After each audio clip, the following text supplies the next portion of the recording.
Good morning student. आज हम लोग देखेंगे सी प्रोग्रामिंग के सेक्शन 3 में, जहाँ पे सेक्शन 2 में हम लोग यहाँ तक पहुँचे थे कि कंपाइलर और इंटरप्रीटर का इस्तेमाल होता है किसी भी हाई लेवल लैंग्वेज को मशीन लेवल लैंग्वेज में कन्वर्ट करने के लिए। तो कोई भी हाई लेवल लैंग्वेज को मशीन में कन्वर्ट करने के लिए जिस ट्रांसलेटर का इस्तेमाल होगा वो कंपाइलर और इंटरप्रीटर है।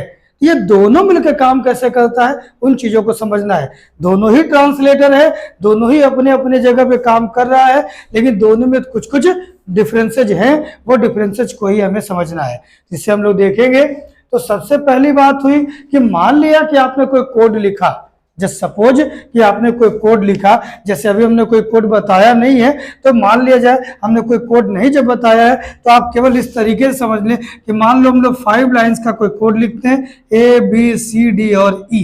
ये 5 लाइंस हमने कोई कोडिंग लिखा, कुछ भी लिखा, और इसी को जाना है मशीन में, और इसी के कोड के अकॉर्डिंग कुछ ना कुछ रिजल्ट हमारे सामने आएगा। ओके, तो हमने कोडिंग क्या लिखा, 5 लाइंस का। ये 5 लाइंस का हमने कोड किया है। इस कोड को, ये हाई लेवल लैंग्वेज है क्योंकि ये हम लोग के लिए रीडेबल है, हम लोग इसको समझ पा रहे हैं, हम लोग इसको पढ़ पा रहे हैं, लेकिन मशीन इस ABCDE को समझ नहीं पाएगा। तो क्या होगा, इस ABCDE को कन्वर्ट करना पड़ेगा मशीन के अपने लैंग्वेज में। तो मशीन का लैंग्वेज क्या होता है, तो हम लोग सेक्शन 1 में या सेक्शन 2 में पढ़ चुके हैं कि मशीन लेवल लैंग्वेज जो होगा वो 0 और 1 होगा। मशीन लेवल लैंग्वेज 0 और 1 होता है, और ये तो ABCDE है, तो इसको 0-1 में कन्वर्ट करना होगा। कन्वर्ट करने के लिए ट्रांसलेटर चाहिए। ट्रांसलेटर कौन होगा, कंपाइलर और इंटरप्रेटर। अब ये दोनों ही कैसे काम करता, लेट्स सी। सबसे फर्स्ट पॉइंट बात करेंगे, it checks whole program at a time. मतलब ये अगर आपने 5 लाइन का ये जो कोड लिखा है, तो कंपाइलर क्या करता है, इस 5 लाइन को एक बार में उठा लेता है और स्कैन करता है कि इसमें क्या क्या मिस्टेक है। ठीक है, तो एक बार में इस प्रोग्राम को कंपाइलर इंटरप्रेटर दोनों ही का जो मेन काम है वो इसमें से एरर को पकड़ना कि कोई मिस्टेक तो नहीं है, क्योंकि जब तक एक भी मिस्टेक होगा तो आपका जो आउटपुट होगा, आपका जो रिजल्ट होगा वो नहीं आएगा। ठीक है, तो कंपाइलर इंटरप्रेटर दोनों का काम कहीं ना कहीं एक होता है कि आपने जो भी चीज लिखा है इसमें मिस्टेक को पकड़ना। तो सबसे पहली बात कि मिस्टेक को पकड़ने के लिए क्या होगा, ये कंपाइलर क्या करेगा, ये पूरे कोड को एक बार में से उठा लिया जाएगा। जब ये एक बार में उठाएगा तो उस चक्कर में ये हो सकता है कि आप अगर मान लो एग्जांपल समझो, जैसे हम लोग ट्रैफिक पुलिस का एग्जांपल देखते हैं, तो मान लो ट्रैफिक पुलिस क्या करता है कि रोड पे अगर वो ये चाहता है कि हम जितने भी बिना हेलमेट वाली गाड़ी हैं उन सभी को पकड़ ले, उन सारे लोगों को पकड़ ले, एक बार में पकड़ना पॉसिबल है, ये पॉसिबल नहीं है। एक बार में आप सभी लोगों को नहीं पकड़ सकते हैं। तो उस केस में क्या होता है कि अगर आप पकड़ने का प्रयास करेंगे भी, तो कभी उधर पकड़ने गए तो इधर का लोग भाग जाएगा, इधर पकड़ने गए इधर के लोग भाग जाएंगे। तो ये लॉजिक है। तो सब कहने का मतलब ये है कि अगर आप पूरे के पूरे कोड को एक बार में चेक करने का प्रयास करेंगे तो हो सकता है कि कोई एक आध पॉइंट, कोई एक आध कोड को आप समझ नहीं पाए, उसे कैच नहीं कर पाए, और वो मिस्टेक होने के बावजूद वो आपका मिस हो जाए। तो ये क्या करता है, ये इंटायर कोड को एक बार में स्कैन करता है, एक बार में उसके एरर को फाइंड आउट करने का प्रयास करता है। जबकि इंटरप्रेटर क्या करता है, ये पूरे के पूरे कोड को लाइन बाय लाइन चेक करता है। ठीक है, ये एक बार में एक लाइन, फिर सेकेंड लाइन, फिर थर्ड लाइन, एक एक करके चेक करेगा, ताकि अगर एक लाइन में कोई मिस्टेक नहीं है तो फिर दूसरी लाइन में गया, उसमें मिस्टेक नहीं है तो फिर तीसरी लाइन में गया। ये काम करता है, एक एक करके लाइन बाय लाइन काम करेगा। जबकि कंपाइलर क्या कर रहा था, ये पूरे कोड को एक बार में चेक करने का प्रयास कर रहा था। जिससे प्रॉब्लम क्या हो रहा था, एक बार में चेक करने की वजह से होता क्या है कि बीच में से एक आध दो मिस्टेक मिस हो जाए। ठीक है, दूसरी बात, ये क्या चेक करता है कि जो चेक हो रहा है, चाहे एक बार में या लाइन बाय लाइन जैसे भी, तो आफ्टर ऑल कंपाइलर चेक क्या कर रहा है, तो कंपाइलर चेक करता है सिंटैक्स एरर को। कंपाइलर क्या चेक करता है, सिंटैक्स एरर को। तो सिंटैक्स एरर का मतलब क्या कि अगर मान लो आप कुछ लिख रहे हो, तो लिखने के क्रम में अगर किसी प्रकार का मिस्टेक होता है, जैसे यहाँ लिखा हुआ x + y, तो ये लिखना कुछ गलत नहीं है, लेकिन x प्लस या x कॉमा प्लस वाई करते हैं तो ये कहीं ना कहीं लिखने का तरीका गलत हो जाएगा। तो आप कुछ भी अगर लिखते हो तो हर चीज को लिखने का एक तरीका होता है। हम लोग एक एप्लीकेशन भी लिखते हैं, एक लेटर भी लिखते हैं, तो उसका अपना एक फॉर्मेट होता है। उस फॉर्मेट के अकॉर्डिंग अगर आप नहीं लिखेंगे, या कोई मैथ बनाते हैं उसका भी अपना एक फॉर्मेट होता है, अगर उसके अकॉर्डिंग हम लोग काम नहीं करें तो वो चीज सिंटैक्टिकली गलत माना जाएगा।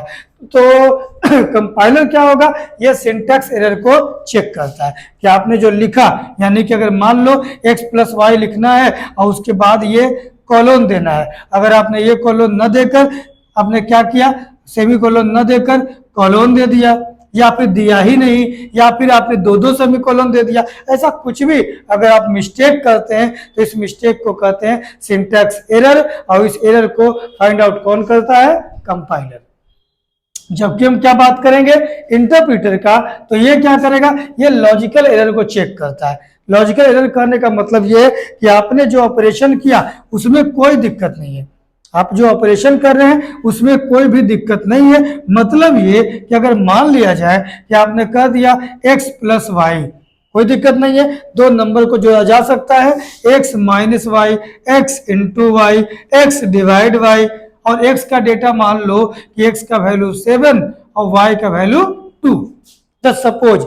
तो क्या इन दोनों को जोड़ेंगे तो आंसर आएगा, इन दोनों को घटाएंगे तो आंसर आएगा, इन दोनों को मल्टीप्लाई करेंगे तो भी आंसर आएगा, इन दोनों को डिवाइड करेंगे तो भी आंसर आएगा, कोई दिक्कत नहीं है।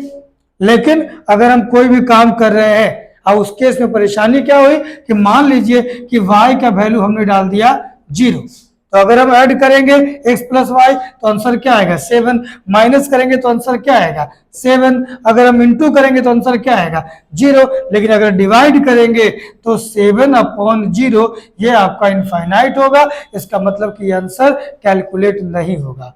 तो इस प्रकार का जो एरर है, जब आंसर ही नहीं आया तो रिजल्ट नहीं आया, रिजल्ट नहीं आया तो ये भी एक प्रकार का मिस्टेक कहलाएगा। इस प्रकार के मिस्टेक को हम लोग कहते हैं लॉजिकल एरर। इस एरर को कौन पकड़ेगा, इस एरर को पकड़ेगा इंटरप्रीटर। तो सिंटैक्टिकली मिस्टेक होगा तो कंपाइलर, और लॉजिकल मिस्टेक होगा तो इंटरप्रीटर। दूसरी बात अगर काम करें तो जब हम प्रोग्राम लिखते हैं, लिखने के बाद सिस्टम को प्रोवाइड करते हैं, अब सिस्टम क्या करता है, उसको एग्जीक्यूट करता है और रिजल्ट लाने का काम करता है। तो रिजल्ट लाने से पहले, सिस्टम को अपना कोड प्रोवाइड करने से पहले हमने यहाँ पे कोई कोड लिखा और फिर वो इस सिस्टम को, ये हमारा सिस्टम है जो कि आउटपुट देगा, हम कोई भी कोड लिखे वो सिस्टम को प्रोवाइड करते हैं। तो जब कोई भी कोड सिस्टम को प्रोवाइड करते हैं तो ये जब तक एरर फ्री नहीं होगा, जब तक इसमें एक भी मिस्टेक है, तब तक हम इसको सिस्टम को प्रोवाइड नहीं कर सकते हैं, सिस्टम उस पर कोई काम नहीं कर सकता है। इसलिए इसे पूरी तरीके से सिंटैक्टिकली हमें एरर को हटाना होगा, तब जाकर हम सिस्टम को प्रोवाइड करेंगे। कोई दिक्कत?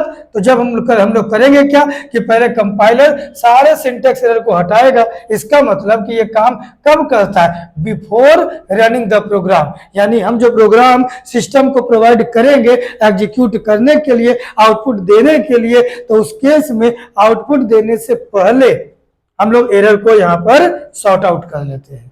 और जब इसको यह दे देते हैं, यानी कि एरर फ्री कोड जब हम सिस्टम को दे देते हैं और उस दौरान अगर किसी प्रकार का एरर मिलता है तो उसे कहते हैं हम लोग लॉजिकल एरर। और ये कहां पकड़ाएगा, इंटरप्रीटर के समय।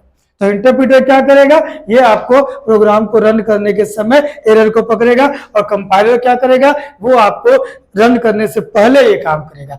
दूसरी बात ये है कि ये थोड़ा फास्टर होता है, कंपाइलर वो फास्ट काम करता है, ये समय कम लेता है, ये आपको काम करने में समय कम लेता है और ये फास्ट काम करता है, क्योंकि ये एक बार में सबको देखने का काम करता है। हमने पहले ही कहा है कि होल प्रोग्राम, पूरे के पूरे कोड को एक बार में, आप सोचो कि अगर कोई व्यक्ति ट्यूशन पढ़ा रहा है, तो ट्यूशन पढ़ा रहा है तो 10 से 11 एक बच्चे को, 11 से 12 दूसरे बच्चे को, 12 से 1 बजे तक तीसरे बच्चे को। लेकिन अगर तीनों चारों बच्चों को एक बार में एक बैच में बैठाकर वो पढ़ाए तो समय कम लगेगा। तो एक बार में सबको अगर देख लिया गया तो ये कहला गया कंपाइलर, लेकिन अगर एक एक करके देखा तो ये कहला गया इंटरप्रीटर। इसीलिए ये कम समय लेगा, ये ज्यादा समय लेगा, ये फास्ट होगा और ये स्लो होगा। This is the main difference between compiler and interpreter.